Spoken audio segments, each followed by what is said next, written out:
Allez, c'est parti pour l'analyse de ma brique Smash and Destroy. Donc je suis désolé, il n'y aura pas de vidéo d'unboxing. Je sais pas ce que j'ai fait, j'ai perdu la vidéo sur mon téléphone. Je suis dégoûté, d'autant que je faisais une analyse pour éventuellement voir quoi faire avec les boosters en CD, les boosters pris 2 par 2, ou sur le format les teams, les 3 teams quand on a une brique pour faire 3 équipes. Un format qui est quand même assez sympa en ce moment aux États-Unis. Je sais pas, je sais pas ce que j'ai foutu avec mon téléphone. Enfin bon, bref. Bon, alors c'est parti, on va faire l'analyse. Donc on va commencer par les communes. Alors il y a 12 niveaux de communes dans la collection. J'ai un exemplaire de chaque numéro, on va dire. J'ai 13 doubles, donc 7 génériques, donc ça va. Sachant que les variantes sont mais d'une quantité effarante sur cette extension. Mais vraiment effarante. Parce qu'il y a même des variantes SR. Enfin voilà quoi, ça. Mettons, on va faire des variantes Prime aussi, pourquoi pas. Enfin bon, bref. 13 doubles, donc 7 génériques. Il y a 3 Hulk, j'en ai eu 2. J'ai eu la version A et la version B. Donc version A, version B. J'ai pas la version C. Absorbing Man, alors je passe rapidement. Absorbing Man, j'ai eu le A, le B, le C. Donc il me manque C, D, alors D, E, F, G plutôt. C'est parce que le C je l'ai. Donc j'ai eu la version normale, titanium et gamma. Les autres, il doit y avoir le feu, l'eau. Je sais que la version de chaise, la version G, c'est la version Mjolnir. Il doit m'en manquer une. Eau, feu, je sais pas. Bref, diamant, la version diamant. Voilà, Kraven, donc il y a 2 versions, j'ai les 2 versions. La A et la B. Voilà. J'ai l'excavator, mais je n'ai pas le speedball. Par contre, j'ai 2 excavators dans la brique, donc ça c'est dommage. Je suis très content, par contre, j'ai les 3 Breaking Crew, sachant que j'ai la rare en plus, donc je vais pouvoir faire l'équipe avec. Ça va être rigolo pour jouer en partie fun. Pardon. Ok, Tori, donc voilà, donc ça c'est bien. Les Unco, donc pareil, il y a 13 numéros, j'ai les 13, j'ai 4 doubles.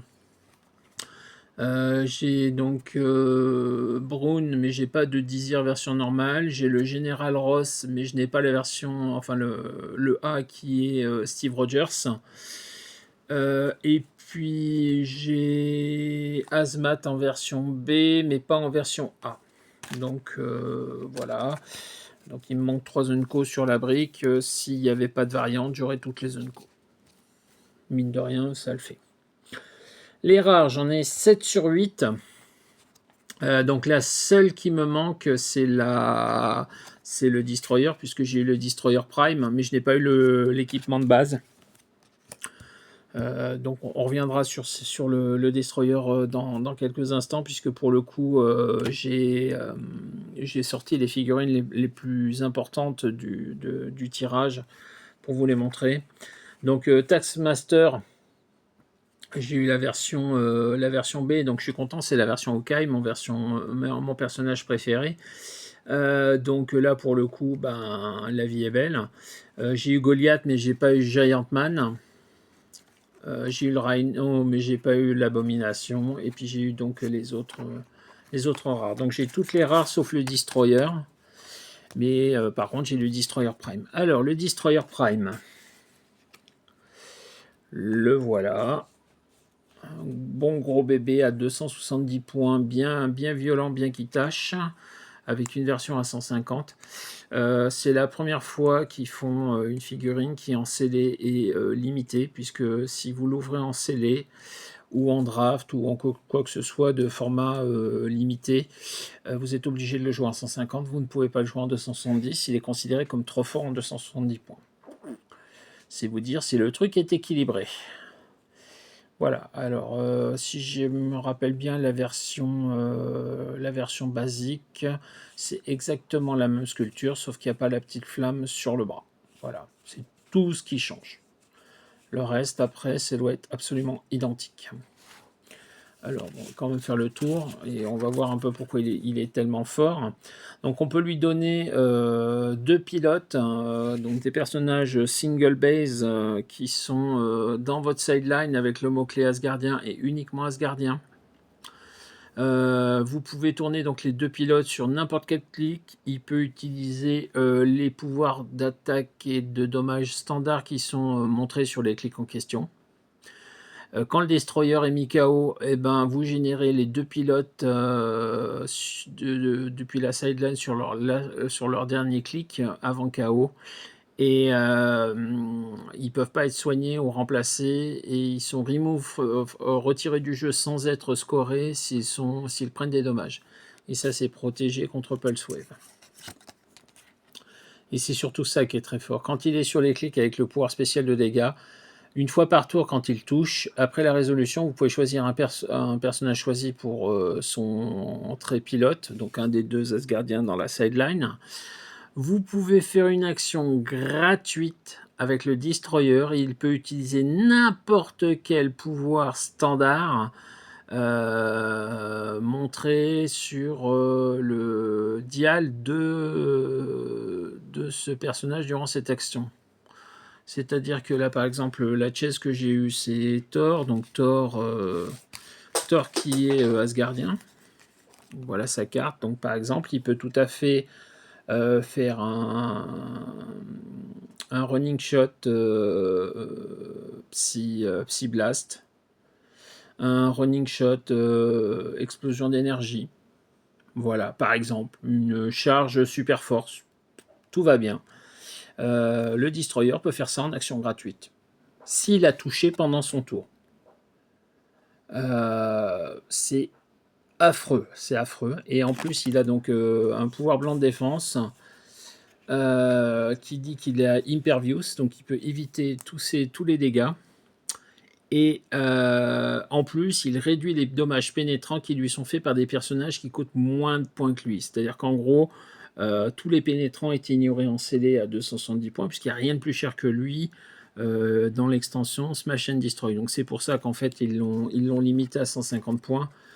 Parce qu'à 150 points, on peut éventuellement avoir des figurines qui sont plus chères dans l'extension et qui vont pouvoir lui faire des pénétrants quand même. Donc non, vraiment une figurine très très forte. Il y a longtemps que j'avais pas vu un truc aussi puissant en figurine de base dans une extension. Voilà, donc puisqu'on était sur le Thor, on repart sur le Thor Chase, on reviendra sur les SR après. Donc j'ai eu une seule chaise sur les 8 possibles. Donc le Thor, le voilà. À la fin de votre tour, vous pouvez générer 2 marqueurs de fumée dans la portée. Les personnages alliés peuvent ignorer quand ils ciblent les terrains gênants. Ça, c'est très très fort parce que ça ne précise pas la portée ni quoi que ce soit, donc c'est n'importe où sur la map. Il a Krakadoum, donc au début de vos tours, pour tous les personnages avec ce trait, il fait un dommage pénétrant à tous les personnages adverses occupant une case avec des marqueurs de terrain fumés. C'est-à-dire que avant de retirer les marqueurs, vous faites plein de dégâts à plein de personnages où ils sont adjacents à un marqueur de fumée. We Would Have Worlds With Thee. Alors ça, c'est tiré bien évidemment d'un de mes comics préférés, Ultron Unlimited, quand les Avengers vont confronter Ultron. C'est un stop-click avec Impervious et Knockback. Et une fois par partie, vous pouvez choisir un personnage adverse à 6 cases. Vous détruisez tous les terrains qui pourraient bloquer Thor sur la ligne de vue vers ce personnage. Et vous faites une close attaque ciblant ce personnage en ignorant l'adjacence. Donc c'est très fort, il est mystique et Avenger. Pour 150 points, il est vraiment bien, quoi. Il est bien. Son stop-click, c'est le 6e. Donc si vous le jouez à 150, c'est au clic 6. Si vous le jouez à 75, c'est au clic 2. Clic en 75, il commence en charge. Je trouve moins intéressant que si vous le jouez à 150 en running shot explosion d'énergie. Mais bon, il est pas mal dans tous les cas, et la sculpture est juste splendide, avec la nuée de petits éclairs ici. Les 3 SR que j'ai eu. J'ai donc eu Constrictor, j'ai donc eu Titania et j'ai eu Sindir. Constrictor, le voilà. Bon, pas grand chose à en dire, hein. C'est un contacteur avec Giant Reach 3, voilà. Pas forcément une figurine qui m'emballe beaucoup. Mais bon, elle est pas mal. On a Titania qui est très forte en brut. Voilà la figurine avec sa petite lance. Je ne sais pas si c'est une lance ou un tuyau parce que elle tient comme si c'était une lance, mais en même temps ça ressemble plus à un tuyau qu'à autre chose. Enfin bon bref, peu importe. La posture est un peu bizarre avec l'objet, voilà. Mais bon, très très forte, Titania, là aussi contacteur. Et puis celle que j'aime beaucoup aussi, donc j'ai 2 SR qui me plaisent beaucoup sur les 3 que j'ai eu. C'est Cinder qui est Asgardian, Monster, Politician et Ruler. Donc c'est la fille de Surtur et qui fait du poison, du poison à travers les terrains, les marqueurs de feu. Donc qui joue avec les Fire Demon de With the Vengeance, qui est aussi contacteur. Voilà, qui fait du mystique. Lame Crogriffe, enfin, franchement sympa. Alors ensuite, on va basculer. Pas de prime sur les SR, pas de variante, sachant qu'encore une fois, il y a les 2 books en variant. On parle pas de prime, hein, on parle bien de variant, donc de deux versions différentes avec un même numéro. Je crois qu'il l'avait fait avec la Storm en Deadpool Weapon X, mais je ne me rappelle pas qu'il l'ait fait avant. Donc là, s'il commence à faire des doubles SR comme ça, ça va être pénible. Déjà qu'il y a les primes, enfin voilà. Chase, donc 1 sur 8, objet 1 sur 1. Donc l'objet en question, c'est le... Où est-ce que je l'ai mis? C'est le Breaking Ball ici.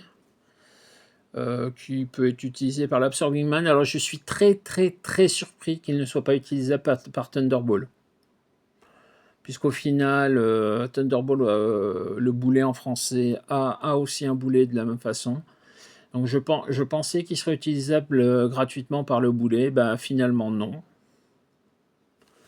Ouais. Voilà, donc bon, objet classique sinon.